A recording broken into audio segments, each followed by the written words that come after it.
Nice that you looking at. Look what you made me do. Don't forget to subscribe. Look what you made me do is a song by the American singer-songwriter Taylor Swift and the lead single from her sixth studio album, Reputation, 2017. Big Machine Records released the song on August 24, 2017. After approximately 1 year of Swift's hiatus due to the controversies that affected her, America's Sweetheart, public image throughout 2016. Written and produced by Swift and Jack Antonoff. Look What You Made Me Do has an electronic production combining electropop, dance pop, progressive pop, and synth punk with elements of hip-hop, electroclash, industrial, and electro. It contains an interpolation of I'm Too Sexy, 1991, by the English pop group Right Said Fred, whose members received songwriting credits as a result. The melody incorporates strings, plinking piano, and synthesizers, and the chorus consists of drum beats and rhythmic chants. The lyrics are about the narrator's contempt for somebody who had wronged them. Many media publications interpreted the track to be a reference to the controversies that Swift faced. The accompanying music video premiered at the 2017 MTV Video Music Awards and contains various implications of Swift's celebrity that received widespread media speculation. Both the song and the video broke streaming records on Spotify and YouTube upon release. Look What You Made Me Do polarized music critics. Some deemed it a fierce return and an interesting direction, but others criticized the sound and theme as harsh and vindictive that strayed away from Swift's singer-songwriter artistry. Critics have considered Look What You Made Me Do a career-defining comeback single for Swift. In the United States, the single peaked atop the Billboard Hot 100 with the highest sales week of 2017, and was certified 4 times platinum by the Recording Industry Association of America. The single also peaked atop the singles charts of countries including Australia, Canada, Ireland, the Philippines, and the United Kingdom, and it received multi-platinum certifications in Australia, Brazil, Canada, Poland, Sweden, and the United Kingdom.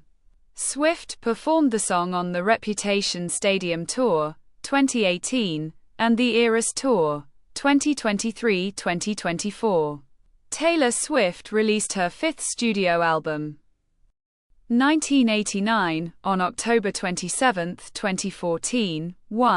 It sold 10 million copies worldwide, and 3 of the album's singles reached number 1 on the US Billboard Hot 100. The album propelled Swift to pop stardom.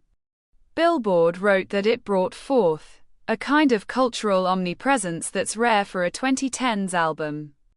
Swift's popularity turned her into a media fixation, and her once wholesome, America's Sweetheart, reputation was tarnished by short-lived romantic relationships and public celebrity controversies, including a feud with rapper Kanye West and his then-wife, media personality Kim Kardashian, over West's song, Famous, 2016, in which he claims he made Swift a success. I made that bitch famous.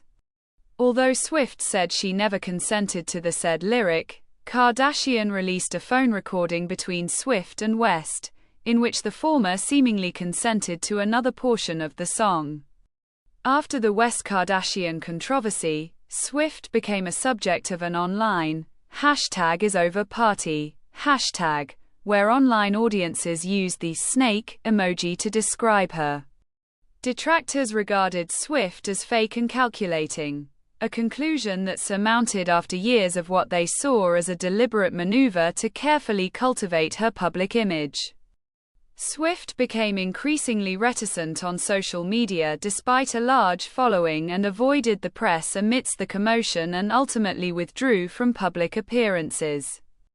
She went through a hiatus mid-2016 and felt people might need a break from. On August 18, 2017, Swift blanked out all of her social media accounts, which prompted media speculation on new music. In the following days, she uploaded silent, black and white short videos of CGI snakes onto social media, which attracted widespread press attention.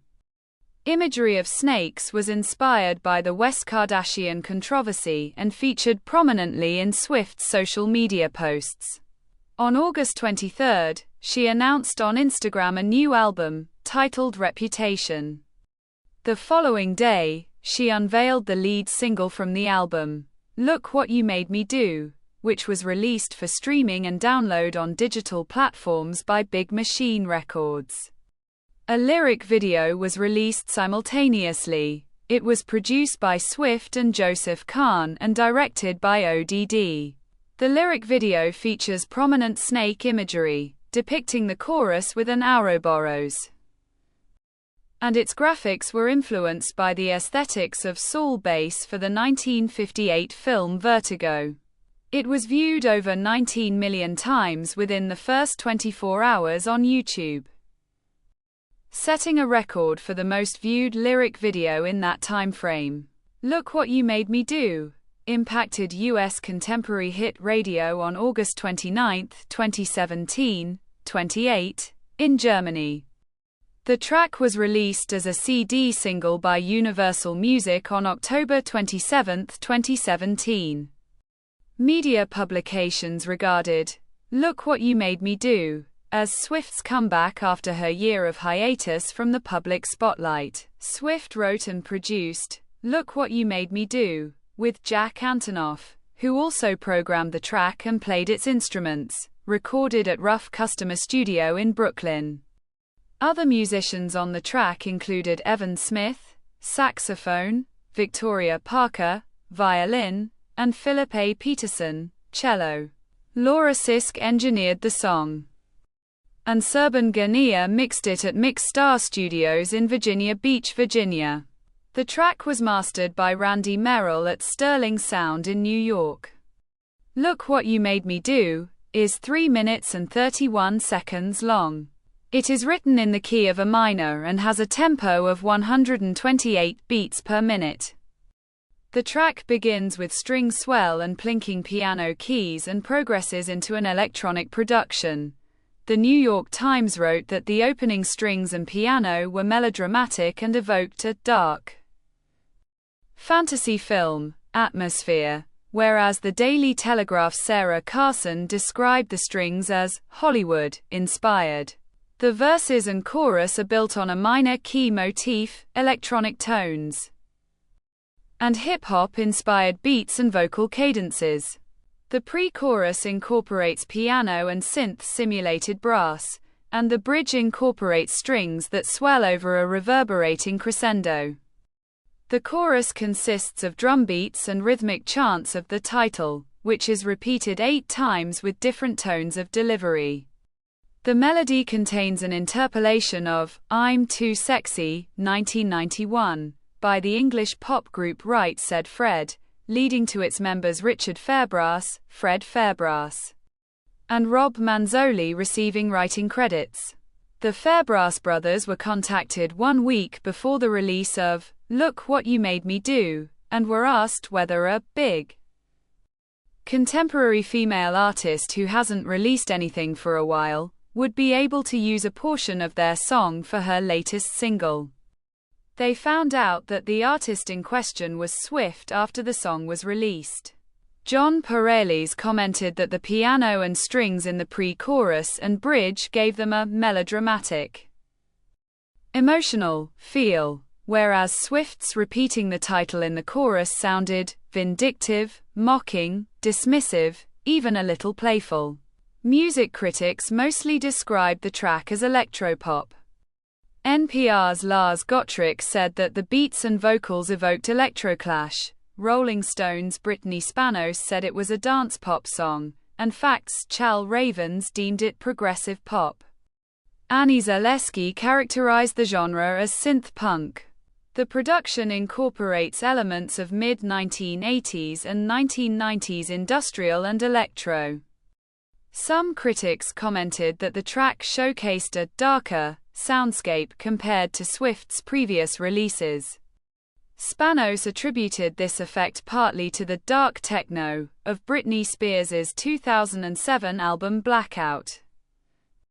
While Maura Johnston in The Guardian said that the atmosphere evoked Spears' Piece of Me, 2007, and the beat was reminiscent of Peaches' Operate, 2003. With the key themes being betrayal and vengeance. Look What You Made Me Do was developed by Swift as a poem about her feelings and realizations that she could not trust certain people and could only rely on a few. The verses contain lyrics such as, "I don't like your perfect crime. How you laugh when you lie." According to Pirellis, these lyrics resemble a nursery rhyme. And they could be interpreted as referring to either the celebrity feuds or the feelings after a romantic breakup. Swift's character resents that her enemies set her up for humiliation.